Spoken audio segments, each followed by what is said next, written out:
Hello दोस्तों। तो यार, जैसा कि मैंने आपको बोला था कि अब से ओ लेवल लाइफ के सॉल्यूशंस मैं आपको देने की कोशिश करूंगा।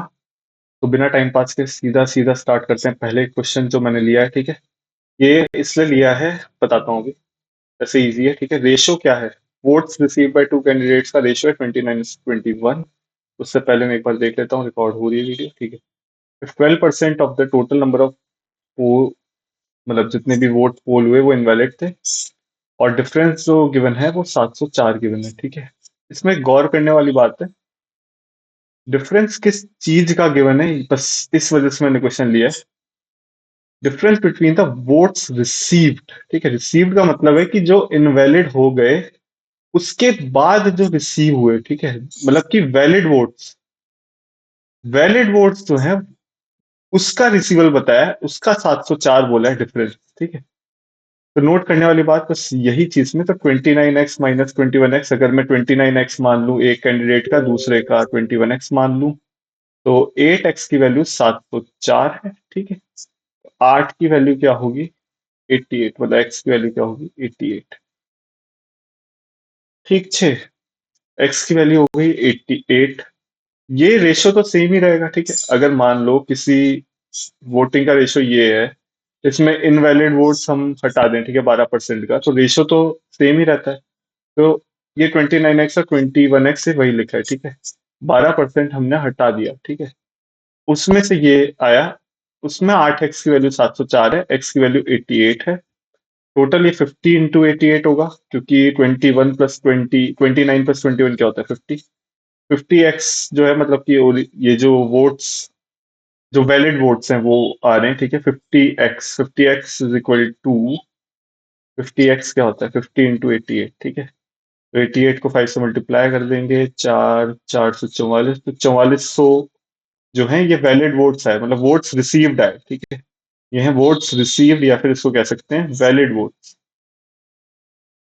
वैलिड वोट्स अगर इतने हैं, इसमें से हमें बोल रखा है कि 12% इनवैलिड थे, यानी कि 88% की वैल्यू जो हुई वो 4400 है। तो मतलब यही हुआ, ठीक है। तो फिर 100% हमसे बोला है कि टोटल वोट्स कितने पोल हुए। टोटल वोट्स में क्या आ जाएगा? Valid plus invalid, which is 100%, ठीक है। तो 100% की वैल्यू क्या होगी? 4400 डिवाइड बाय 88 × 100, ठीक है। इसको कैलकुलेट कर लेना, आंसर जो है वो 5000 कुछ आ जाएगा, ठीक है। मतलब इसको कर लेना आराम से कैलकुलेट, यही आएगा। मैं फालतू कैलकुलेशन पे ज्यादा दिमाग नहीं दौड़ाऊंगा, क्योंकि टाइम वेस्ट होगा उससे। हमें जल्दी जल्दी करेंगे तो अच्छा रहेगा। कंसेप्ट समझने पे फोकस करना है, कैलकुलेशन जहां नेसेसरी होगी वहां बता देंगे, ठीक है। ये एक अच्छा क्वेश्चन है, और मैं एकदम बेसिक से करूंगा इसको, ठीक है। पहले ही बता देता हूँ। 80 लीटर है प्योर मिल्क का, जिसकी कॉस्ट ये है।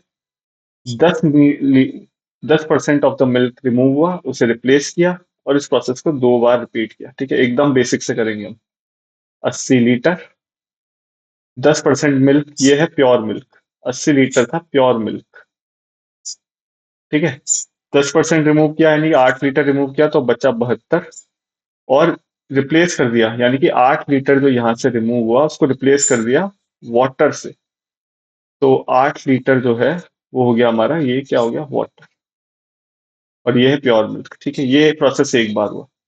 अब ध्यान से देखना, 72, 8, ठीक है। ये है प्योर मिल्क, और ये है वाटर। ये प्रोसेस फिर से रिपीट होता है, ठीक है। अब इस मिक्सचर में से 10% हटाएंगे, तो इसका भी 10% हटेगा, और इसका भी 10% हटेगा। यही बात हुई। इसका 10% यानी कि 7.2 हटेगा। कितना हटा? 72 में से 7.2 अगर माइनस करेंगे, कितना आएगा? 10 2 8, 11 7 4, 64.8। तो 64.8 बचा जब एक बार प्रोसेस हुआ, और इसमें 8 में से 10% हटाया, तो 7.2 हुआ। लेकिन हमें बोला है कि हमेशा रिप्लेसमेंट हो रहा है, ठीक है। वाटर से हमेशा रिप्लेस कर रहे हैं हम। 10%, यानी कि 10%, 80, ये तो टोटल तो 80 ही था, ठीक है? इसका टोटल तो बदला नहीं। टोटल तो ये अभी भी 80 लीटर ही है, 72 8, ठीक है। तो 10% हम रिप्लेस कर रहे हैं वाटर से, मतलब जितना हटा रहे हैं उतना हम रिप्लेस कर रहे हैं। यहाँ से जितना हटा और यहाँ से जितना हटा, उसका सम तो हमेशा 8 लीटर ही आएगा ना। इसका 10%, पूरे का 10% हट रहा है, यानी कि 8 लीटर हट रहा है, तो इसको हम रिप्लेस कर रहे हैं वाटर से। तो 64.8 तो हमारा हुआ प्योर मिल्क, और ये हुआ 15.2 हमारा हुआ वाटर। सेम प्रोसेस एक और बार रिपीट हो रहा है, 10% हट रहा है, यानी कि 8 लीटर हमें हटाना है। या तो आप रेशो से कर रहे हो, या फिर इसमें तो डायरेक्ट दिख रहा है कि दोनों में 10-10% हटेगा, तो 64.8 में से 6.48 को हम घटाएंगे। 10, 8, 2, 3, ये कितना आएगा? 14, 6, 8, 58.32। अब बचेगा प्योर मिल्क 58.32, और 15.2 में से 1.52 हटाएंगे तो कितना आएगा? 10, 2, 8, 11, 6। यार इससे हमें मतलब भी नहीं है कितना भी आए, ठीक है, क्योंकि फाइनल में हमसे प्रॉफिट परसेंटेज पूछा है, sold the mixture at the cost of pure milk, ठीक है। तो इससे हमें कोई मतलब नहीं है कि यहाँ पे अब क्या आ रहा है। वैसे यहाँ पे जो भी आएगा 13.68, इसमें +8 अगेन हो जाएगा, ठीक है। अब जो भी आए इससे कोई मतलब नहीं है, वैसे 21.68 है, ठीक है, बता रहा हूँ, ठीक। अब मुद्दा ध्यान से देखना, यहाँ पे यहाँ तक तो बच्चे कर लेंगे, ठीक है। आप प्रो मेथड से करो, जो होता है 1 - a/b वाला, ठीक है, इंटू समथिंग, ठीक है। आप या तो उस मेथड से करो, या एकदम बेसिक जैसे मैं कर रहा हूँ वैसे करो। यहां तक आप कर लोगे, 58.32 तक आप पहुंच जाओगे। इसके बाद आप, बहुत दिक्कत होती है, कई लोगों को समझ ही नहीं आता कि इसके बाद क्या है, मतलब बोला क्या है।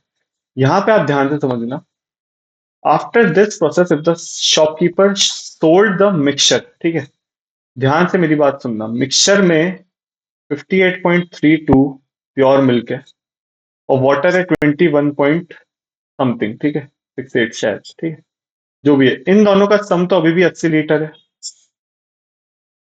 तो मिक्सचर को सोल्ड किया है कॉस्ट ऑफ प्योर मिल्क में, यानी कि 80 लीटर मिक्सचर था, इसको प्योर मिल्क में सेल किया, तो 3200 रुपए उसका एसपी हुआ, ठीक है।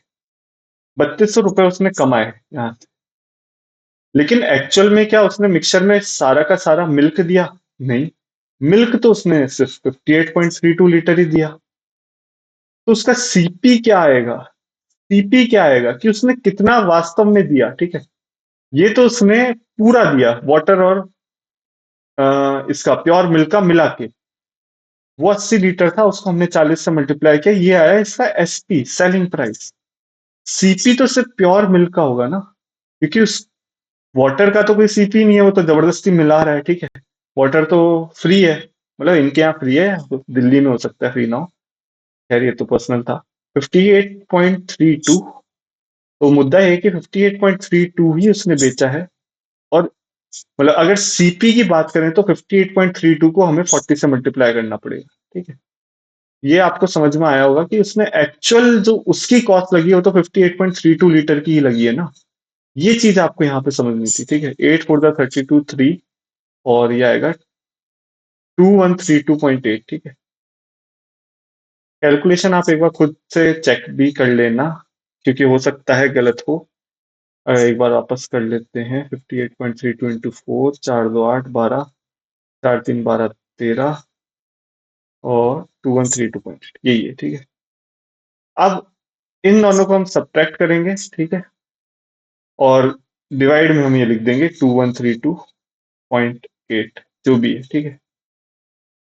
इन दोनों को सब्ट्रैक्ट करके कितना आएगा? 3200 - 2132.8, 3200.0 - 2132.8, 10 8 2, 9 2 7, 9 3 6 0, 1067.2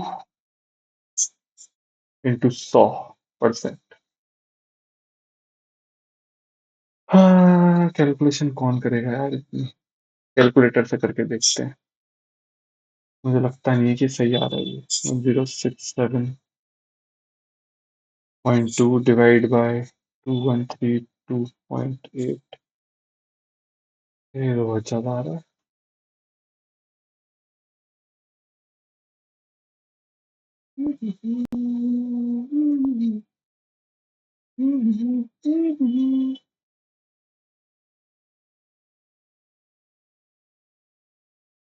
ओके, 58.32 इंटू 40 ही मैंने गलत किया है कैलकुलेशन में, ठीक है। शायद यहाँ पे ये एक्चुअल में आता है 233 ये 2332.8 आता है, ठीक है। आप कैलकुलेशन खुद कर लेना, मेरा मुद्दा था कंसेप्ट बताने का। आंसर जो आएगा फाइनल में 37.2 समथिंग आएगा, ठीक है। कैलकुलेशन मैं खुद यहाँ पे गलत कर रहा हूँ, ठीक है, इसको हटा देना। जो भी है वो आप खुद कर लेना, ठीक है। ये 233 2.8 आएगा, ये एसपी है, ये सीपी है, प्रॉफिट तो आप निकाल ही दोगे, ठीक है, प्रॉफिट परसेंटेज तो निकाल लेना, क्योंकि अभी जो मैं कैलकुलेटर से कर रहा हूँ तो 58.32 इंटू 40 जो है वो 233 2.8 आ रहा है। पता नहीं यहाँ कहाँ गलत हो रहा है, ठीक है, फर्क नहीं पड़ता, लेकिन आपको कंसेप्ट समझ में आया होगा कि आगे कैसे सवाल को अप्रोच करना है, ठीक है। वो आप एक बताने का मेरा मकसद था कि सवाल को अप्रोच कैसे करेंगे। क्वेश्चन नंबर 6 वाला, ये एक बहुत अच्छा क्वेश्चन है, ठीक है, बहुत ही अच्छा क्वेश्चन है। इसको थोड़ा सा फिगर मेरा सही नहीं बनता कभी। ये है डायमीटर, ठीक है, इसमें सबसे पहले हमें हिट करना है केएम डायमीटर है, के एल एम एन पी है, ये सर्कल पे पॉइंट्स है, points P L N does not line in the same segment, यानी कि सब एक सेगमेंट में नहीं है, सब ऐसे नहीं है, पी एल एन ऐसे नहीं है, ठीक। तो हमें कैसे पता चलेगा कौन का है, अभी पता चल जाएगा। तो ये वाली लाइन हमें बताइए कौन का है, ठीक है। के एम जो है वो एल एन के पैरेलल है, तो एल एन यहाँ पे हो गया। इस लाइन का सिग्निफिकेंस यहीं पे है कि P L N does not line the same segment, यानी कि अब पी जो है वो इसके अपोजिट ही होगा, यानी पी यहीं कहीं होगा, ठीक है, या तो यहाँ होगा कहीं भी, मतलब के एम के ऊपर वाले भाग में पी होगा, ठीक है। इस लाइन का सिग्निफिकेंस वहां था। अब हमें बोला है कि एम एल एन ये एक पैरेलल लाइन है, ठीक है, बड़ा ही खराब फिगर बन रहा है, पर कुछ कर नहीं सकते, ठीक। यह है 40 डिग्री। मेजर पूछा है हमें एल पी एम का। एल, ओहो हो, इतनी गंदी गंदी लाइनें बन रही है, एल पी एम का, ठीक है, इसे स्ट्रेट लाइन मानना। ये पूछा है के एम और एल एन पैरेलल है, ठीक है। एल एम एक यहाँ ऐसे समझना है इसको, के एम और एल एन पैरेलल है, ठीक है, और एल एम ऐसी लाइन है। तो अगर ये वाला जो एंगल है, यही ये वाला एंगल होगा ऑल्टरनेट सेगमेंट, तो ये वाला एंगल कितना हुआ, 40 डिग्री। कोई दिक्कत इसमें नहीं, ठीक। के एम एक डायमीटर है, ये बात हमें मालूम है, ठीक है। एक सर्कल है, अगर के एम कोई भी लाइन है, मान लो ओपी, ओपी अगर ये डायमीटर है तो ये सरकमफ्रेंस में 90 डिग्री एंगल बनाती है, ठीक है। तो ये वाला एंगल पूरा 90 डिग्री है, कोई दिक्कत इसमें भी नहीं है। अब आप ध्यान से देखना, पीएम वाली आर्क को देखो, पीएम वाली, मान लेता हूँ कि पीएम वाली आर्क यहाँ पे थीटा एंगल बना रही है, ठीक। पी एम एल, ठीक है, ये एक वो है, ठीक है। इस पीएम वाली आर्क अगर सरकमफ्रेंस पे यहाँ पे थीटा बना रही है, तो यही पीएम वाली जो आर्क है वो के पॉइंट पर भी थीटा बनाएगी, कोई दिक्कत नहीं है इसमें। सेम चीज ये देखना, केपी वाली आर्क, केपी वाली आर्क मैंने माना कि यहाँ पे अल्फा बनाती है, ठीक है। तो केपी वाली आर्क यहाँ पे भी अल्फा ही बनाएगी, इसमें कोई दिक्कत नहीं है, क्योंकि देखो ना, ध्यान से देखो, के पी, के पी एल को ध्यान से देखो, ठीक है। तो ये के पी एल वाला जो एंगल होगा वही सेम के पी एम वाला एंगल होगा। थोड़ा सा आप फिगर ध्यान से समझने की कोशिश करना, ठीक है। एक और चीज इसमें ध्यान से देखो कि के एम एक डायमीटर है, एल पे क्या बनेगा, के एम जो है वो एल पे क्या पॉइंट बनाएगा, यहाँ से हमने सीखा है कि ये 90 डिग्री बनाएगा, ठीक है, हमें पता ही ये बात। तो थीटा प्लस अल्फा की वैल्यू 90 डिग्री की बनी, ये है, ये बहुत इंपॉर्टेंट खबर है, क्योंकि आप इस वाले ट्राइंगल को आप ध्यान से देखना, एल पी और M, triangle L P M को ध्यान से देखो, इसमें theta plus 40 plus alpha plus angle L P M, ठीक है, जो हमसे पूछा है angle L P M. Angle L P M को मैं एक्स मान लेता हूँ, तो इसको मान लेते हैं एक्स, तो ये कितना होगा, 180 डिग्री, ठीक है। तो थीटा प्लस अल्फा की वैल्यू हमें गिवन है, मतलब यहाँ से हमने निकाल रखी है कि 90 डिग्री है, तो ये कितना बना, 130 डिग्री प्लस एक्स बराबर 180। तो एक्स जो हमें निकालना है उसकी वैल्यू क्या आई, 50 डिग्री। थोड़ा सा फिगर जो है ना, मैं यहाँ पे सही से उतना नहीं बना पाया, लेकिन अगर आप मेरी एक एक चीज को, मतलब मैं जो बोल रहा हूँ उसको फॉलो कर रहे होंगे तो आपको ये समझ में आ जाएगा, ठीक है। तो इस क्वेश्चन को मतलब सिर्फ फिगर से मत देखना, इस क्वेश्चन को जो मैं बोल रहा हूँ, बोलते बोलते जो आपको बता रहा हूँ वैसे करना, ठीक है, ऐसा नहीं कि आप स्किप कर दो तो फिर आपको कुछ समझ नहीं आएगा। तो उम्मीद करता हूँ ये क्वेश्चन अच्छा था, ठीक है। इसमें फिगर बनाना इंपॉर्टेंट था, और उसके बाद फिगर बनाने के बाद भी ये सोचना भी इंपॉर्टेंट था कि कैसे हो रहा है। अब ये वाला क्वेश्चन देखते हैं। ऐसे क्वेश्चन को कैसे करना होता है ये भी बताऊंगा, क्योंकि ये मुझसे काफी लोग टेलीग्राम पे पूछते भी हैं, खूंखार वाले ग्रुप पे। ये जो 10 मैन लेफ्ट हो जाते हैं हर दिन, ऐसे क्वेश्चन काफी बार देख चुका हूं मैं, और काफी लोग पूछते रहते हैं, ठीक है। सबसे पहली बात सबसे पहली बात, टोटल वर्क, हमेशा बोलूंगा total work equal to efficiency into time. ये गोल्डन फॉर्मूला है, ठीक है। गोल्डन फॉर्मूला नहीं कह सकते, गोल्डन कंसेप्ट है।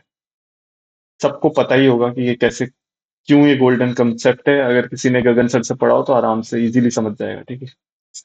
टोटल वर्क क्या होगा? नंबर ऑफ मैन कितने, एम। इन्होंने कितने टाइम में 15 दिन में करने की ठानी, तो टोटल वर्क कितना होगा। एफिशिएंसी एक मैन की एफिशिएंसी मैं मान रहा हूँ एम है। तो एम नंबर ऑफ मैन की मतलब 15 दिन है, ठीक है। तो एम नंबर ऑफ मैन की एम एफिशिएंसी में मान रहा हूँ, ठीक है। तो 15 इंटू एम आ जाएगा, ठीक है। ये तो समझ में आ गया होगा ना, मतलब M number of M man है, तो उसकी एफिशिएंसी मैंने एम मान ली, ठीक है। तो 15 एम हो गया, मतलब ये हो गया हमारा टोटल वर्क। अब आप देखो कि अब बोल रहे हैं हमें 10 man left the work after each day, ठीक। और वर्क हुआ 30 दिन में। अब इसमें ऐसे करना होता है शुरुआत से कि पहले दिन तो एम लोगों ने काम किया, ठीक है। तो उन सारे एम लोगों ने जितना काम किया होगा वो एम काम किया, ठीक है। क्योंकि मैंने माना कि सारे एम लोग मिलके एक दिन में एम काम करते हैं, ठीक है। एम लोग मिलके एक दिन में एम काम करते हैं, तो यही तो हमने निकाला कि एम लोग एक दिन में एम काम करते हैं, तो 15 दिन में कितना करेंगे? 15 एम काम करेगा। इसी को ही तो हमने टोटल वर्क बोला, ठीक है। तो एक दिन में एम लोग एम काम करते हैं, तो यहाँ पे एम काम हो गया। दूसरे दिन 10 लोग छोड़ गए, तो यहाँ पे कितना बचेगा? M-10। M-10 बचेगा। तो कितना काम होगा? M-10 काम होगा, ठीक है। दूसरे में M-20 लोग बचेंगे, 10 लोग और छोड़ गए, तो M-20 काम होगा। ऐसे धीरे धीरे करके अगले दिन M-30 काम होगा। धीरे धीरे धीरे धीरे करके आखिरी दिन क्या होगा? M-290 काम होगा। यहाँ पे गौर करना कि यहाँ पे M-300 क्यों नहीं आया, कई लोग पूछेंगे। यहाँ चीज इसको गौर करो कि ये पहले दिन का काम है, विच इज M-0 मान लो इसको, ठीक है। तो अगर यहाँ 0 से स्टार्ट हो रहा है तो यहाँ 300 नहीं आएगा, यहाँ पे लास्ट में 290 आएगा, ठीक है। ये एक सोचने वाली चीज है जो आपको मतलब वैसे ही सोचनी चाहिए, ठीक है।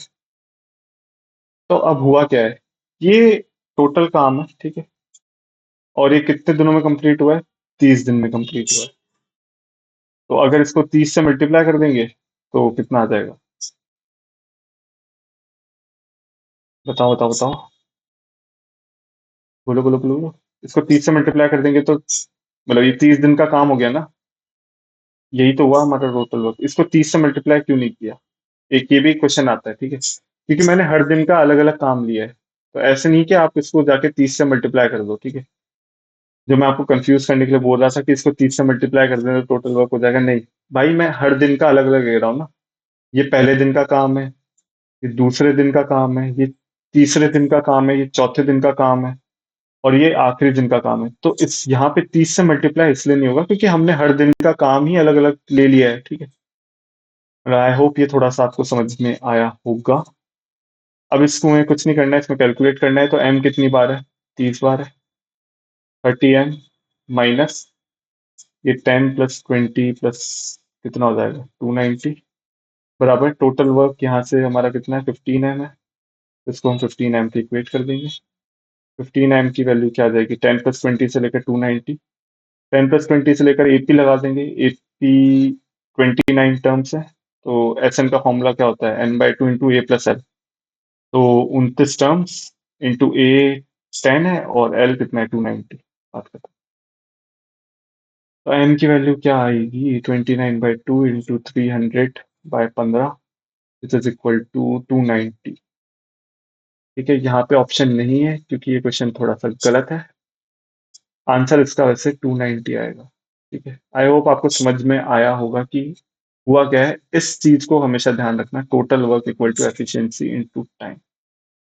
और जब भी ये लेफ्ट वाला कंसेप्ट हो तो हमें इस तरीके से करना है, हर दिन का अलग काम देखो कि कितना हुआ होगा, क्योंकि इसमें पैटर्न बनता है, पैटर्न बनता है एपी का, एपी का पैटर्न बनता है। तो इजी रहेगा अगर आप ऐसे करोगे कि हर दिन का अलग अलग काम लोगे। ठीक है, मेरे हिसाब से होगा भी ऐसे ही, कोई दूसरा तरीका शायद ना भी हो, इसका मुझे पता भी नहीं है। हो भी सकता है कोई दूसरा तरीका भी हो, लेकिन ऐसे करोगे तो सोच पाओगे इजी भी। मतलब मैं आपको वो वाले मेथड बता रहा हूँ जो आप सोच सको कि यार ऐसे सोचना होता है। ठीक है, तो ये वाला क्वेश्चन आपको समझ में आ गया होगा। ये वाला क्वेश्चन मुझे भी नहीं आता। ठीक है, इवन आई डी के ये कैसे होता है, बस मैंने ये इसलिए लिया है कि मैं आपको बता सकूं। सॉरी, ये क्या भूल गया, हाँ, ये वाला जो क्वेश्चन है ये आप यहाँ, ये वाली वीडियो है गगन सर की जो मैंने देखी थी रेस के लिए। ठीक है, और ये सच में हेल्पफुल है, मतलब मुझे तो काफी बेसिक से इसमें समझ में आ गया था। 2 घंटे 3 मिनट की वीडियो है, अगर कोई रेस पढ़ना चाहता है तो यहाँ से पढ़ सकता है। और भी किसी की हो, आभास सर की हो, तो मुझे आइडिया नहीं है, ये बस देख लेते हैं। हाँ, पढ़ा तो इन्होंने भी रखा है, लेकिन ये 37 मिनट का है तो मुझे लगता नहीं है कि आपको ज्यादा समझ में आएगा। ठीक है, गगन सर की वीडियो थोड़ी डिटेल में है, 2 घंटे की वीडियो है, तो अच्छे से समझाया है इन्होंने, मैंने खुद ने भी देखी थी इसलिए मुझे पता है। तो ये वाला क्वेश्चन मुझे खुद को नहीं आता। ठीक है, मैंने भी छोड़ा था, तो इसमें बस मैंने ये बताया था कि आप गगन सर की वीडियो को रेफर कर सकते हो, तो आपको ये समझ में आ जाएगा कि कैसे, क्या कंसेप्ट है और कैसे करते हैं इन क्वेश्चन को। ठीक, तो अगर आप इसका सॉल्यूशन देखने आए थे तो I am sorry about that, but next question पे मूव करते हैं। ये वाला क्वेश्चन जानबूझ के मैंने लिया है आपको बताने के लिए कि कैसे सोचना होता है। ठीक है, पहली बात तो 45 से डिविजिबल है, यानी 5 से डिविजिबल है। 5 से डिविजिबल है तो लास्ट में या तो 0 आना चाहिए या 5 आना चाहिए। ऑप्शन देखो, सब में 4 का एडिशन है, यानी कि 0 आ रहा है, कोई फायदा नहीं है। ठीक है, ऑप्शन एलिमिनेट नहीं हो रहे। 88 और 72 है, यानी 8 का मल्टीपल भी है। तो अगर मैं मान लो 8 का मल्टीपल कैसे देखते हैं, लास्ट की 3 डिजिट्स। ठीक है, तो हमें करना क्या है, 576 और ऑप्शन की लास्ट की 3 डिजिट्स को ऐड करना है। ठीक, 980, 980 के 8 का मल्टीपल है, नहीं है, यानी कि फर्स्ट ऑप्शन एलिमिनेट हो गया। अब 576 को 604 से मल्टीप्लाई करेंगे, वो ऐड करेंगे। ठीक है, तो क्या आ रहा है, 1180। क्या ये 8 का मल्टीपल है, नहीं है, ऑप्शन एलिमिनेट हो गया। अब 576 को 304 से करेंगे, 8 880, ये 8 का मल्टीपल है, हाँ, मतलब ये ऑप्शन हो सकता है। अब 576 को 504 से करेंगे, कितना आएगा, 1080, 080, ये भी 8 का मल्टीपल है, यानी कि ये दो ऑप्शन अभी भी हो सकते हैं। अब क्या करें, अब कोई नहीं, अब इसमें मल्टीपल देख लो 11 का। ठीक है, यानी कि 1374576, क्योंकि 88 से भी डिविजिबल, यानी कि 11 का मल्टीपल भी सेटिस्फाई हो रहा होगा। तो 3304 को यहाँ ऐड कर दो। ठीक है, 887137। ठीक है, अब देखो 11 का मल्टीपल है क्या, 8, 16, 10, 18, ये 11 का मल्टीपल नहीं है। ठीक है, क्योंकि 18 - 16 2 होता है, which is not multiple of 2। ठीक है, और नेक्स्ट है कि 1374576 को मल्टीप्लाई, को ऐड करेंगे 3504 से, तो 808137। तो 8 + 8 16, ओह नहीं ये नहीं हुआ, सॉरी, 8 + 0 8, और 8 3 11, 8 19, ये हुआ 19, और ये कितना हुआ, ये हुआ 8, 19 - 8 11, यानी कि ये मल्टीपल है 11। तो आंसर इसका 3504 हो जाएगा, और कुछ देखने की हमें जरूरत नहीं है। ठीक है, तो क्वेश्चन इसलिए किया था कि आप समझो कि कैसे ऑप्शन से क्वेश्चन को सॉल्व किया जा सकता है। इसमें आप मेथड्स लगाओगे प्रॉपर तो बहुत टाइम लग सकता है आपको। ठीक है, इसमें ऑप्शन से क्वेश्चन को सॉल्व करना काफी बेटर है। तो बस इसी वजह से लिया था कि कैसे इस क्वेश्चन को सोचा जाए। नेक्स्ट है प्रोबेबिलिटी का क्वेश्चन। ये क्वेश्चन क्योंकि काफी लोगों को प्रोबेबिलिटी नहीं आती है, तो मैंने सोचा इसको बता देते हैं। पूछा क्या है, हमें दे रखी है फिनिशिंग प्रोजेक्ट्स की प्रोबेबिलिटी दे रखी है, बोल रखा है कि probability of at least two of them complete their projects. At least to का मतलब क्या होता है? या तो दो लोग करें या तीन लोग भी कर सकते हैं, तीनों लोग ही कर लें। ठीक है, तो दो लोग में क्या क्या है? या तो पहले प्रशांत और कमर कर लें, कमर और रजत कर लें, रजत और प्रशांत कर लें, और तीन लोग में क्या है कि तीनों ही लोग सॉल्व कर लें, PQR तीनों लोग सॉल्व कर लें। तो अगर प्रशांत सॉल्व करे तो 1/2 उसकी प्रोबेबिलिटी, ठीक है। कमर सॉल्व करे तो 1/3 उसकी प्रोबेबिलिटी, लेकिन फिर यानी दो लोग बोला है, यानी कि तीसरे को फिर सॉल्व नहीं करना है, यानी रजत को अगर सॉल्व नहीं करना है तो उसकी प्रोबेबिलिटी 1/3। तो ये हुआ पहला वाला केस। दूसरा हुआ कि कमर और रजत सॉल्व करें, यानी प्रशांत सॉल्व ना करे, उसकी प्रोबेबिलिटी 1/2, क्योंकि 1 - 1/2 तो 1/2 ही होता है। फिर ये सॉल्व करे 1/3 और ये सॉल्व करे 2/3। अब आप देखो आर और पी की देखो, ठीक है।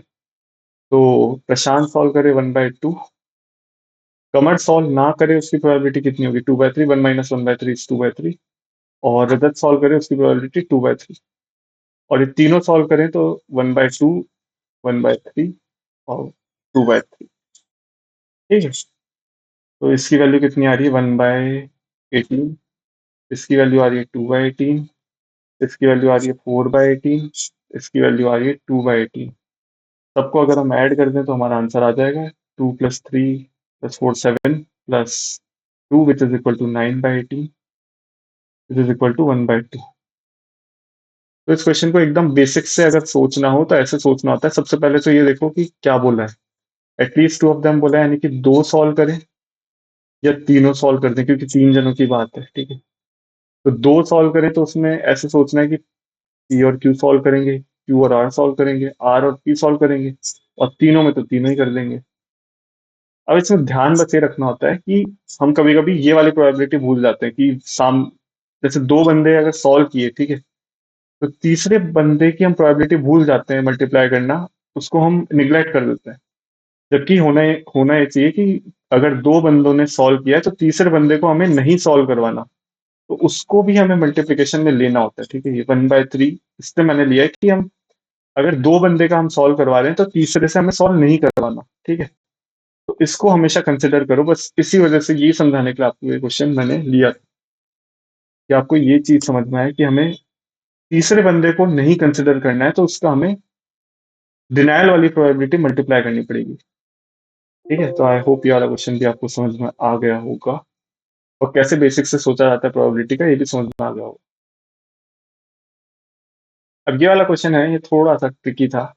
ट्रिकी इन द सेंस कि, बताता हूँ। पहले 4% है फर्स्ट ईयर में, ठीक है। सेकेंड ईयर में 1% ज्यादा कर दिया इन्होंने, कि 5% कर दिया। फिर थर्ड ईयर में 6% हो जाएगा, फिर 7% हो जाएगा, ऐसे ऐसे चलता रहेगा। क्योंकि यहाँ किया कि मुझे भी क्लिक नहीं किया था कि after how many years will the total simple interest earn on the deposit be 30% more than the initial amount deposit, यानी कि पूरे अमाउंट का, मतलब टोटल सिंपल इंटरेस्ट जो है वो पूरे अमाउंट से 30% ज्यादा होना चाहिए। यानी कि 130 कब आएगा? गलती लोग क्या करेंगे कि 30 रुपए कब आएगा? 30 रुपए के हिसाब से इसका आंसर 5 साल होता, ठीक है। लेकिन एक्चुअली में पूछा है कि अमाउंट से 30% ज्यादा कब हो जाएगा सिंपल इंटरेस्ट, यानी कि पूरा सिंपल इंटरेस्ट 130 कब हो जाएगा, ये पूछा है। ठीक है, तो 4 + 5 + 6 + 7 + 8 + 9 + 10, अगर किसी को ऐसे करना है तो ऐसे भी कर सकता है। ठीक है, अगर बिल्कुल दिमाग नहीं लगाना तो 9 × 15 = 20 30 39 49 60 72 85, फिर 14 तो 99, उसके बाद 15 तो कितना हुआ? 114। यहाँ तक हमारा सम हुआ 114, और फिर 16 कितना हुआ? 130 हो गया। ठीक है, हमारा यानी कि कितने साल में हुआ? 1 2 3 4 5 6 7 8 9 10 11 12 13 साल।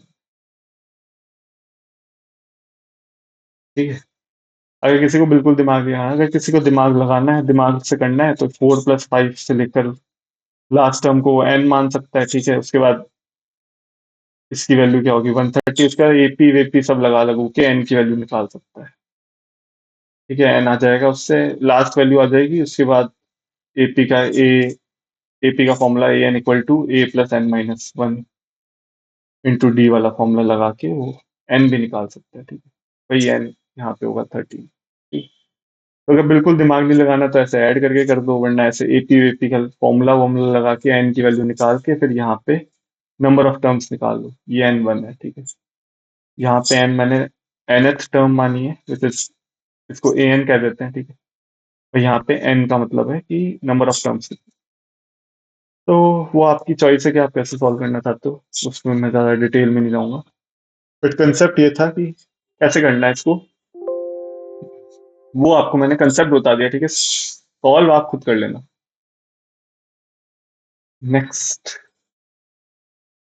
इस क्वेश्चन में कई लोग या तो देखते ही छोड़ देंगे या फिर सॉल्व करने चले जाएंगे। इस क्वेश्चन में कुछ नहीं करना है, इसमें एक्स को जीरो पुट करना है। जैसा कि मैंने आपको बताया कि डिनोमिनेटर देख लो, डिनोमिनेटर क्या है, 1 - 16 x² इंटू 1/88, ठीक है। तो अगर x की कोई वैल्यू पुट करने से डिनोमिनेटर जीरो नहीं हो रहा है तो आराम से उसे पुट कर दो। x को जीरो पुट हम कर देंगे, तो आंसर आएगा 1/16 इंटू 92 अपॉन 1 × 1/88। सॉल्व करोगे तो आंसर आ जाएगा 506। बस ये वैल्यू पुटिंग का क्वेश्चन है, ठीक है। इसमें कुछ नहीं करना है, बस इसमें ये देखना था कि डिनोमिनेटर जीरो तो नहीं हो रहा है x की किसी वैल्यू पे। दैट्स इट, और कुछ भी नहीं देखना। तो सिंपल सा क्वेश्चन था, इसमें ऐसा कुछ बताने लायक था नहीं। नेक्स्ट है ये वाला क्वेश्चन। ये वाला क्वेश्चन पता नहीं क्यों काफी लोग इसमें अटक जाते हैं। हमेशा की तरह मैं आपको वही बताऊंगा कि हमेशा ऐसे क्वेश्चन में ऐसे लिखो ABC। स्टार्ट करो कि ABC का इन्वेस्टमेंट है, ए का इन्वेस्टमेंट है एक्स। सिर्फ ए पे गौर करना, आफ्टर 6 मंथ्स BNC, इस पे कोई मतलब नहीं है हमें। Compare to A at the end of, ठीक है, मतलब ए की और कोई इंफॉर्मेशन हमारे पास नहीं है। Eight the end of 1 year partnership, मतलब वो कहीं ना तो छोड़ रहा है ना कुछ ऐड कर रहा है। तो इसको x × 12 लिख दो। अब बी पे फोकस करो। बी आया 6 महीने, आफ्टर 6 महीने बाद आया बी। किससे आया? 20 to 2/9, 20 to 2/9 मतलब 2/9 वैल्यू ज्यादा एज कम्पेयर टू ए। यानी कि अगर ए की एक्स है तो ये 2/9 एक्स से ऐड होके आया। तो इसका इन्वेस्टमेंट 11/9 x है, ठीक है, 11/9 x। क्योंकि 20 to 2/9 2/9 ही आता है। अगर आप कैलकुलेट करना भी चाहो तो 198 + 2 which is equal to 200/900 which is equal to 2/9। ठीक है, तो काफी बेसिक है कोई। तो बी ने कितने महीने इन्वेस्ट किया? 6 महीने, क्योंकि 1 साल की पार्टनरशिप हमें बोल रखी थी।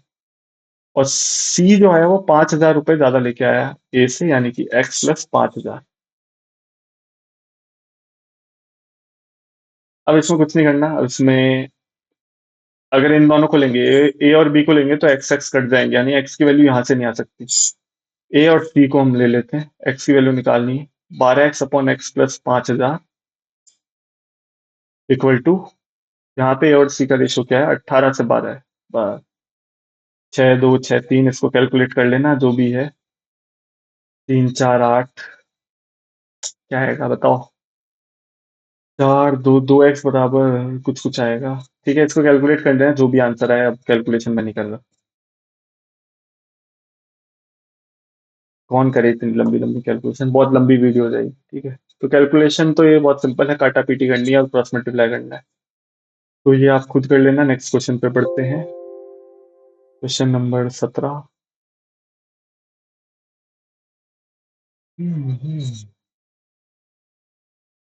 ये क्वेश्चन काफी लोगों को नहीं आता है, ठीक है, कैसे सॉल्व करते हैं। तो P + Q हमें बोला है निकालने को, ठीक है, सम ऑफ P + Q। इसमें हमेशा ऐसे करना होता है, एक्स मानो पहले तो 0.2341, ठीक है। सबसे पहले एक्स मानो। अब देखो कि बाहर कहाँ पे है? बाहर है 341 पे। तो टू अगर हम इधर लिए हैं, टू इधर लिए हैं, यानी कि 10x अगर इसको मल्टीप्लाई कर दें तो 2.341 बार है। कोई दिक्कत नहीं। 341 बार का मतलब क्या है? 2.341, 341, 341, 341 ऐसे रिपीट होगा, ठीक है, इन्फिनिटी तक रिपीट होता जाएगा। तो ऐसा क्या करें कि यहाँ पे वापस से डेसिमल में 341 ही रहे, ठीक है। अगर इस इक्वेशन को, इसको मैं हजार, हजार नहीं एक्चुअली, हाँ, इसको 1000 से मल्टीप्लाई कर दूं, ठीक है। यानी कि इस पूरी इक्वेशन को, 10x वाली इक्वेशन को 1000 से मल्टीप्लाई कर दूं, तो 10x × 1000। और इधर भी 1000 से मल्टीप्लाई कर दूं, क्या आ जाएगा? 2341.2 341 यानी कि एक तरह से 341 बार। यानी हमारी जिंदगी की प्रॉब्लम सॉल्व हो गई कि डेसिमल जो है वो दोनों जगह सेम हो गया। ठीक है। 10x इंटू हजार क्या होता है? 10,000x। 10,000x माइनस 10x कितना होता है? 9,990x। और 2341 माइनस टू कितना होगा? क्योंकि ये तो अब बाकी की टर्म्स तो सारी सेम है, इन्फिनिटी तक दोनों ही सेम जा रही है, तो ये कैंसिल हो जाएगा। ठीक है, तो 2341 माइनस टू 2339। बस अब इसको ऐड कर देना, मतलब x इक्वल टू 2339 अपॉन 9990 लिख के इन दोनों को ऐड ही करना है, क्योंकि ये p है और ये q है। p प्लस q को ऐड कर दो तो कुछ कुछ आंसर आ जाएगा, शायद ये आएगा। ठीक है, वो देख लेना। मुद्दा ये था कि इसको कैसे अप्रोच किया जाता है। हमेशा हमें इस चीज पे फोकस करना है कि बार कहाँ है, रिपीट कहाँ पे हो रहा है, बस इस पे फोकस करना है। मैंने यहाँ पे 10 से मल्टीप्लाई किया तो रिपीटेशन को मैं डेसिमल में यहाँ तक लिया है, मतलब हमें रिपीटेशन लाना है डेसिमल के बाद। उसके बाद हमें उस रिपीटेशन को एलिमिनेट करना है, तो कैसे करेंगे? वो ऐसे करेंगे, इससे मल्टीप्लाई कर दिया तो वापस से यहीं पे रिपीटेशन हो गया। ठीक है, इन दोनों को सब्ट्रैक्ट कर देंगे तो ये रिपीटेशन एलिमिनेट हो जाएगा। तो इस तरीके से क्वेश्चन को सोचना होता है। काफी लोगों को पता भी होगा, जिनको नहीं पता है वो ऐसे कर सकते हैं। ठीक है, नेक्स्ट है, ये नहीं पता होगा लोगों को, ये काफी लोगों को नहीं पता है, इसलिए मैं आपको बता देता हूँ कि इक्वेशन ऑफ सर्कल क्या होती है। एक्स माइनस ए का square plus x minus b का स्क्वायर इक्वल टू आर का स्क्वायर। जहाँ पे ए की वैल्यू जो होती है, ये सेंटर को ए कॉमा बी मानो। ठीक है, ए की वैल्यू क्या होगा? ए क्या होगा यहाँ पे? 4 होगा। बी क्या होगा? यहाँ पे -3 होगा।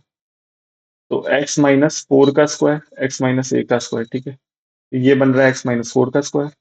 फिर एक्स प्लस थ्री का स्क्वायर, क्योंकि यहाँ पे माइनस है, ये माइनस है, तो ये पूरा एक्स प्लस थ्री हो जाएगा। ठीक है, तो मतलब वाई प्लस थ्री, सॉरी, यहाँ पे वाई प्लस थ्री। तो वाई प्लस थ्री का स्क्वायर बन जाएगा ये। ठीक है, तो यहाँ तक तो आपको समझ में आ गया होगा कि इक्वेशन में, मतलब ए ऑप्शन एलिमिनेट हो चुका है और बी ऑप्शन भी एलिमिनेट हो चुका है, मतलब सॉरी, ए और सी ऑप्शन एलिमिनेट हो गए, सिर्फ बी बचा है और डी बचा है। ठीक है, अब इसमें एक फॉर्मूला होता है, आर स्क्वायर बराबर under root of a square plus b square minus c. ये एक फॉर्मूला होता है। ठीक है, ये रेडियस का फॉर्मूला होता है, तो रेडियस का स्क्वायर 49 आर होता है। ठीक है, रेडियस का अगर स्क्वायर कर देंगे तो 49, ए का स्क्वायर क्या होगा? 16, बी का स्क्वायर क्या होगा? 9। सी यहाँ पे क्या है इस इक्वेशन में? सी क्या है? सी इस इक्वेशन में -24 है, और डी वाले इक्वेशन में क्या है? प्लस का 24 है। ठीक है, तो आंसर किससे आएगा? अगर माइनस का -24 करें तो आंसर आएगा, या फिर 16 प्लस 9 माइनस सिर्फ 24 करें तो आंसर आएगा।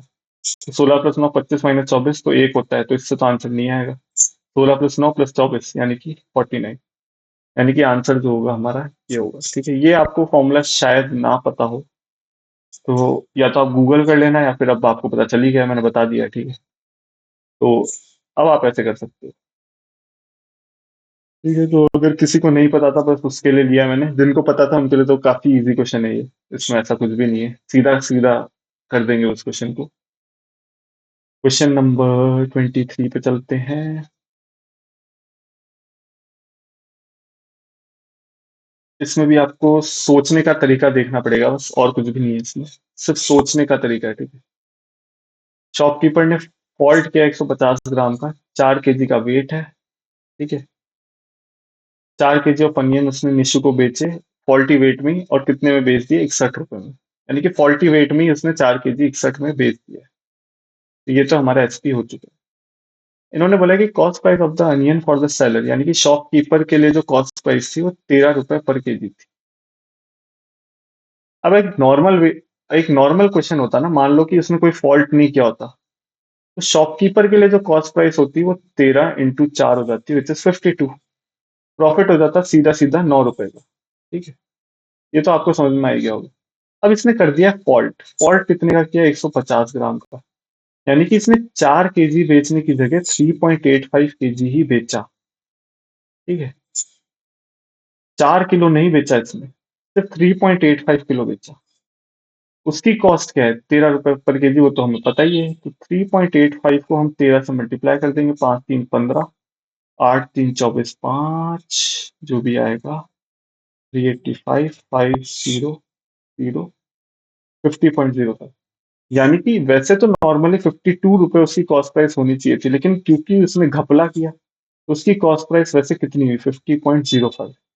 घपला किया तो प्रॉफिट ज्यादा होगा ऑब्वियसली, पहले ₹9 का प्रॉफिट हो रहा था, अब कितने का प्रॉफिट होगा? 61.00 minus 50.05 which is equal to 10.95। ये क्वेश्चन सिर्फ सोचने का क्वेश्चन है, ठीक है, कैसे सोचा जाता है वो आपको मैंने बताया, ठीक है, कि 4 kg ऑफ अनियन इसने ₹61 में बेच दिए निशु को विद फॉल्ट, ठीक है, तो ₹61 तो इसकी एसपी हो गई। सीपी हमें गिवन है ₹13 पर केजी, अगर ये फॉल्ट नहीं करता तो सीधा सीधा 13 × 4 इसका सीपी होता, ₹52 इसका सीपी हो जाता, लेकिन इसने क्योंकि फॉल्ट कर दिया, 150 ग्राम का इसने फॉल्ट किया, यानी कि इसने एक्चुअली में 4 किलो तो बेचा ही नहीं, इसने 3.85 kg बेचा। तो 3.85 kg को हमने 13 से मल्टीप्लाई कर दिया, तो सीपी हमारी ये आ गई। ये सीपी आ गई तो बस सब प्रॉफिट ही तो निकालना है, काम खत्म। तो कैसे क्वेश्चंस को सोचा जाता है वो आपको बता रहा हूँ। कभी कभी हम अटक जाते हैं क्वेश्चन में, कोई दिक्कत नहीं है, ठीक है, धीरे धीरे हो जाता है। मैं भी बहुत बार अटकता था, पर हो गया है, ठीक है, जैसे भी धीरे धीरे। अब हम देखते हैं यार एवरेज का क्वेश्चन, ठीक है, जैसा जैसा क्वेश्चन बोलेगा वैसा वैसा हम करेंगे। x1 से लेकर xn डिवाइड बाय n, मैंने मान लिया बाय, पहले एवरेज ये था इनिशियली। हमें बोला कि new boy weighing 72 kg join, कोई दिक्कत नहीं।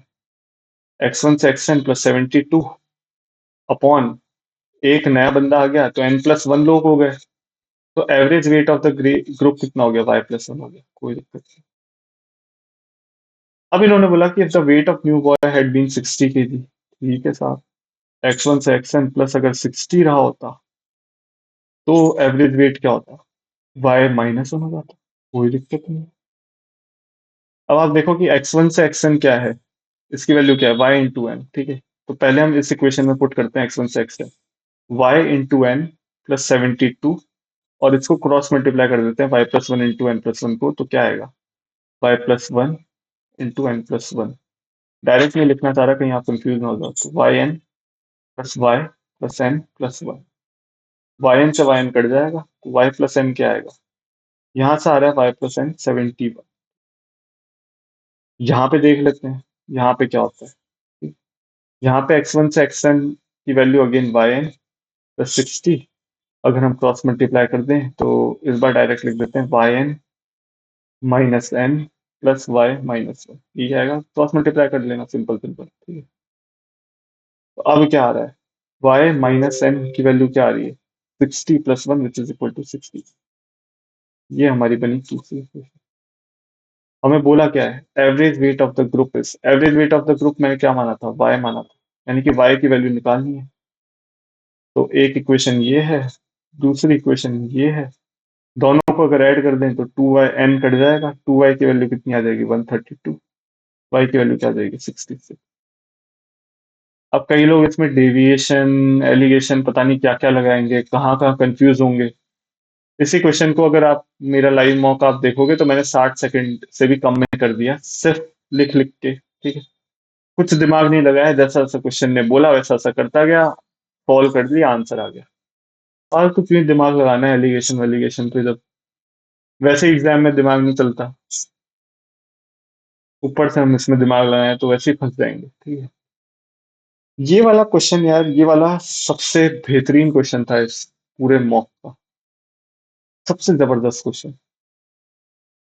और ये इसका शायद आंसर भी गलत है, ठीक है, यहाँ पे एंड गिवन है, जिन लोगों का आंसर आया उन्होंने और मान के निकाला है, ठीक है? मेरे हिसाब से इसका आंसर गलत है। कैसे इस क्वेश्चन को सोचते हैं वो समझना, ठीक है। पहले तो देखो, हार्ट शेप्ड, हार्ट होता कितना है? हार्ट में 13 कार्ड्स होते हैं, ये तो पता है। और किंग, कितने किंग होते हैं टोटल? 4 किंग होते हैं। अबे ताश तो खेली होगी तुमने, जुआ खेला है? छोड़ो, जुआ भी नहीं खेला ना तुमने, छोड़ो। 4 कार्ड है किंग, 13 कार्ड है हार्ट, ठीक है। हार्ट के 13 कार्ड में किंग भी तो आता है, बिल्कुल आता है। और इन 4 कार्ड में भी एक हार्ट का किंग आएगा, एक हार्ट का किंग आएगा, ठीक है। तो एक्चुअली में दोनों में एक चीज कॉमन है। वो कॉमन क्या चीज है? एक हार्ट का किंग कॉमन, एक हार्ट का किंग कॉमन है। तो अगर ये नॉर्मल तरीकों से क्वेश्चन नहीं होगा जैसे नॉर्मली करते हैं ना, अगर ये होता है ना वन स्पेड और वन हार्ट, ठीक है, नॉर्मली उसमें लोग सीधा सीधा मल्टीप्लाई करके बिना कुछ सोचे, ठीक है, वो कर देते हैं, आंसर आ जाता है। इस इसमें आपको सोचना पड़ेगा क्योंकि इसमें है डिपेंडेंसी। डिपेंडेंसी ये है, डिपेंडेंसी कैसे समझाऊंगा आपको? डिपेंडेंसी ये है कि दोनों में एक मतलब हार्ट का किंग है, ठीक है। अगर हम पहला कार्ड अगर हम ड्रॉ करें और उसमें हार्ट का किंग आ जाए, तो फिर सेकंड जो होगा ना, सेकंड सेकंड कार्ड, उसमें से तीन ही पत्ते बचेंगे, चार पत्ते नहीं बचेंगे, क्योंकि पहले में ही हार्ट का किंग आ गया। तो एक्चुअली में इंडिपेंडेंट इवेंट नहीं है ये, ठीक है, इंडिपेंडेंट इवेंट नहीं है ये, इसकी डिपेंडेंसी है। इस पे डिपेंडेंसी है कि पहला कार्ड क्या आएगा, उस पर डिपेंडेंसी है कि दूसरा कार्ड क्या होगा, ठीक है। इंडिपेंडेंट इवेंट होते हैं तो डायरेक्ट मल्टीप्लाई करके हम आराम से कर देते हैं। इसमें यार सबसे बेहतरीन तरीका है इस क्वेश्चन को सॉल्व करने का, केस बना के। केस बना लो, ठीक है। मैंने मान लिया कि पहला जो केस है ना उसमें पहले पे ठीक है, पहला जो केस है उसमें हार्ट का किंग आएगा ही नहीं, ठीक है। हार्ट का मतलब हार्ट में किंग है ही नहीं, ठीक है, यहाँ पे यानी कि 13 कार्ड्स नहीं है, यहाँ पे सिर्फ 12 ही कार्ड्स है। हार्ट का किंग नहीं आएगा, ठीक है, नहीं आएगा। तो अगर पहले पे मैंने मान लिया कि हार्ट का किंग आएगा ही नहीं, तो फिर 12 कार्ड्स बचे, तो 12/52 उसकी प्रोबेबिलिटी हो जाएगी, ठीक है। दूसरे में दूसरे में क्या होगा कि मैंने माना कि दूसरे में फिर कोई सा भी किंग आ सकता है, ठीक है। अगर पहले में हार्ट का किंग नहीं आएगा तो चार किंग बचे, तो चारों कार्ड आ सकते हैं, ठीक है, दूसरे। अगर हम पत्ते ड्रॉ करें तो 4/, तो इसकी क्या हुई प्रोबेबिलिटी, क्योंकि रिप्लेसमेंट के साथ तो है नहीं, तो 4/51 हो जाएगी, ठीक है। क्योंकि यहाँ पे एक कार्ड आ चुका है, तो 52 कार्ड्स तो बचे नहीं, 51 ही बचे, ठीक है। और किंग हमारे पास चार है, तो 4/51 की प्रोबेबिलिटी हो गई, ठीक है। एक केस ये भी तो हो सकता है कि पहले हम किंग ड्रॉ कर लें, बाद में हम इस हार्ट के कार्ड को ड्रॉ कर लें, ठीक है। तो पहले अगर किंग ड्रॉ करें तो ये कितना होगा, 4/52। और दूसरे पे हम हार्ट के कार्ड को ड्रॉ करें जिसमें हमने मान लिया है कि हार्ट का किंग है ही नहीं, ठीक है। ये एक अजम्पशन है कि नहीं है भाई, वो आएगा ही नहीं हार्ट का किंग, वही, ठीक है। ये एक तरीका है सॉल्व करने का, आपको कभी आ जाएगा समझ में, ठीक है। तो 4/52, और दूसरे में क्या आएगा, 12/51 ही आएगा, क्योंकि उसमें हमने मान लिया कि हार्ट का किंग है ही नहीं। तो एक्चुअली में ये हुआ क्या है, ये हुआ सिर्फ इतना चाहिए कि 12/52 इंटू 4/51 इंटू 2। नॉर्मली लोग इसको ऐसे करेंगे, ठीक है, जो आपको बताएंगे लोग, 12C1 इंटू 4C1/52C2। अब कई लोगों को समझ ही नहीं आएगा कि क्या CP क्या लिखा है ये। कई लोगों ने पढ़ा ही नहीं है, तो इसलिए मैंने आपको इस तरीके से बताया, ठीक है, कि वो जो टू वाला जो फैक्टर आता है ना, इंटू टू वाला फैक्टर, वो कहाँ से आता है। वो ऐसा आता है कि पहले हार्ट की जगह हम पहले किंग को ड्रॉ कर लें, ठीक है, तो उसका भी तो एडिशन होगा ना, वो भी तो एक केस है। तो एक केस तो ये बना, ठीक है।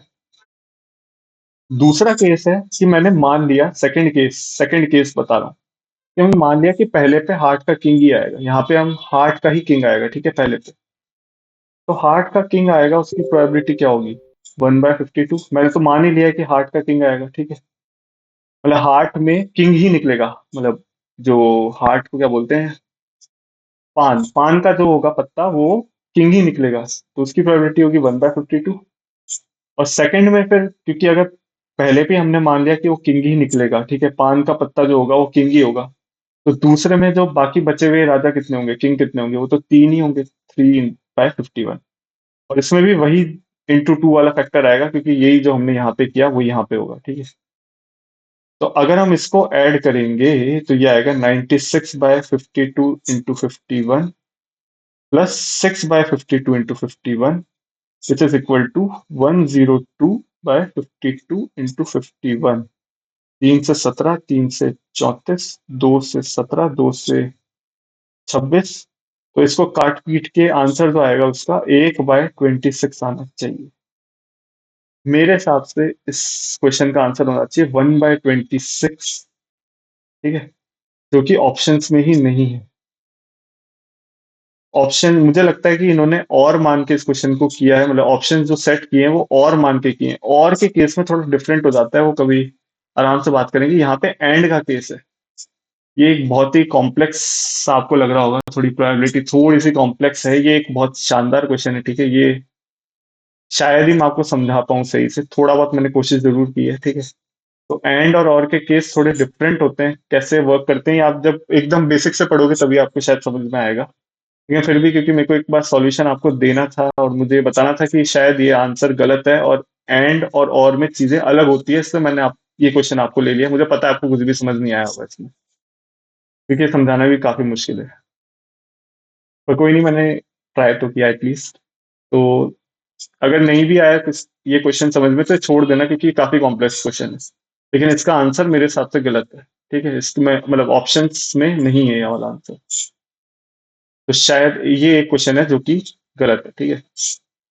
तो मैथ्स में यार दो क्वेश्चन इस मॉक में गलत थे, एक तो वो मैन वाला क्वेश्चन और एक ये प्रोबेबिलिटी वाला क्वेश्चन। मेरे हिसाब से प्रोबेबिलिटी वाला क्वेश्चन भी गलत है, ठीक है। ऑप्शंस मतलब ऑप्शन सही नहीं है, क्वेश्चन तो सही है ऑब्वियसली, ठीक है। ये क्वेश्चन मैं हमेशा इसलिए देता हूँ, ये पॉइंटिंग टू ए पर्सन, इसमें काफी लोगों को दिक्कत होती है। इसमें हमेशा माय से चालू करो, ठीक है। मनीष ने बोला और माय से चालू करो।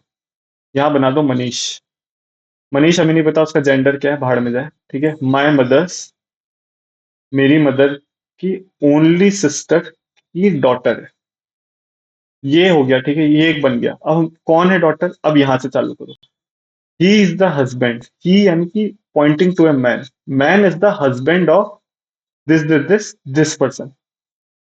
इस डॉटर की, ये जो लास्ट में लिखा है ना, इसका हस्बैंड है, ठीक है। तो इसका हस्बैंड हो गया ये मैन। इसमें हमेशा माए से चालू किया करो, ठीक है। और जो भी आगे का है उसका रिलेशन लास्ट वाले से होगा, ठीक है। तो लास्ट में हमने ये बनाया है, तो जो भी आगे आ रहा है ना उसका रिलेशन अब यहां से बनेगा। इस चीज को थोड़ा सा दिमाग में रखना, ठीक है। वैसे अगर समझना चाहो तो समझ भी सकते हो, तो काफी इजी है। अगर लेकिन अगर कई लोगों का दिमाग बंद हो जाता है ऐसी चीजों में, इसलिए मैं उनको लिए बता रहा हूँ कि हमेशा माए से चालू करो, ठीक है। और जो भी लास्ट में आए उसका रिलेशन माए के पहले से स्टेब्लिश करो, बस। अब आपका आंसर आ जाएगा, ठीक है। How is the man's mother in law related to Manish. तो मैन ये है, मैन की मदर इन लॉ, वाइफ की mother, man mother in law कौन थी, सास। तो मैन की सास कौन है, ये है।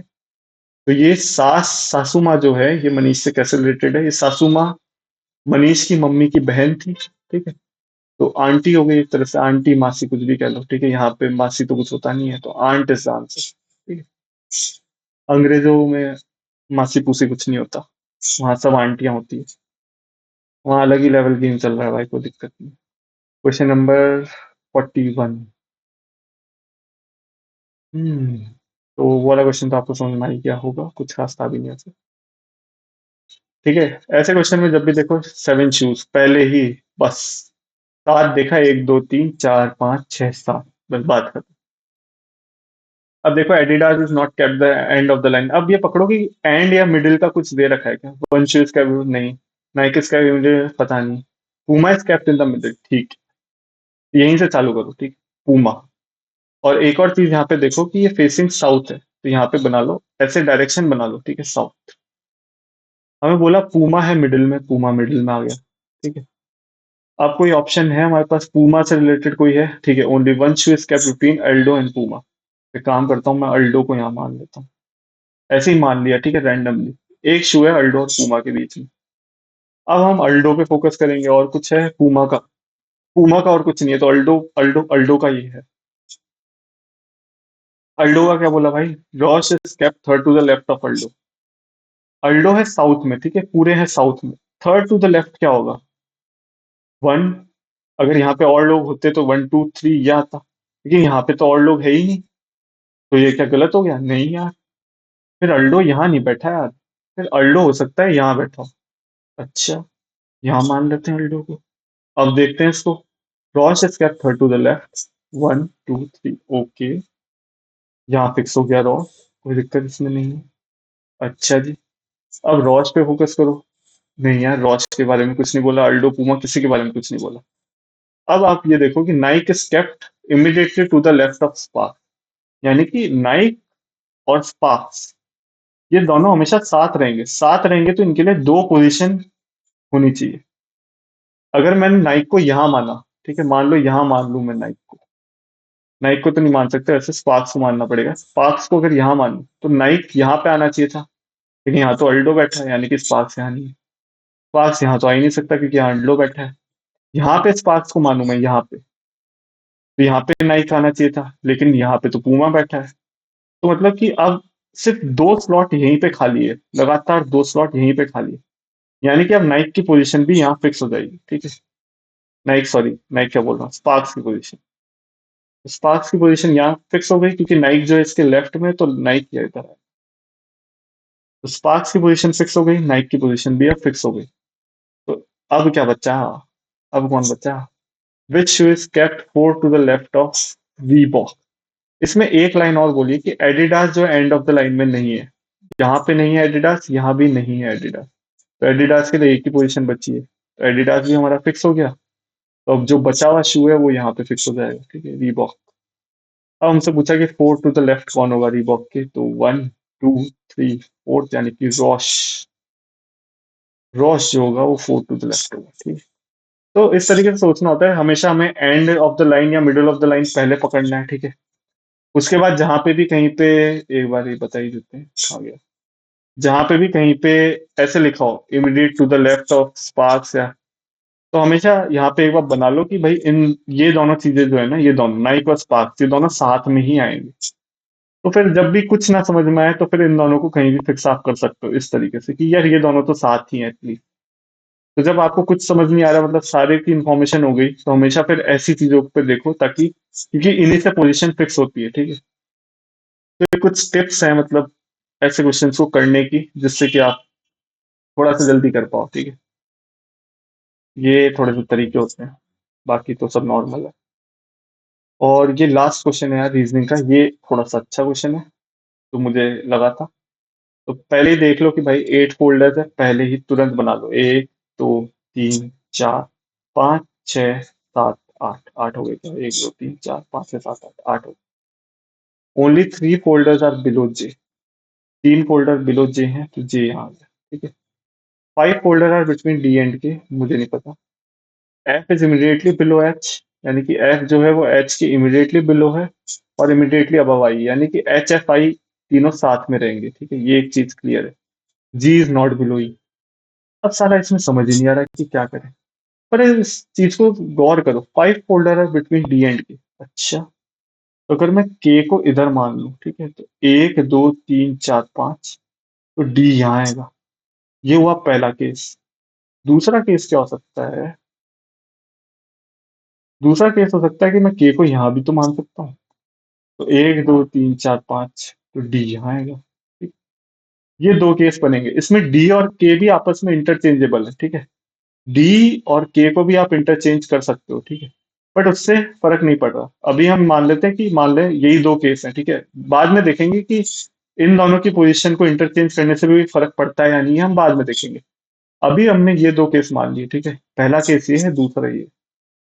अब आप देखो कि एच एफ और आई ये तीनों हमेशा साथ में रहेंगे। क्या फर्स्ट केस में एच एफ आई तीनों साथ में रह सकते हैं?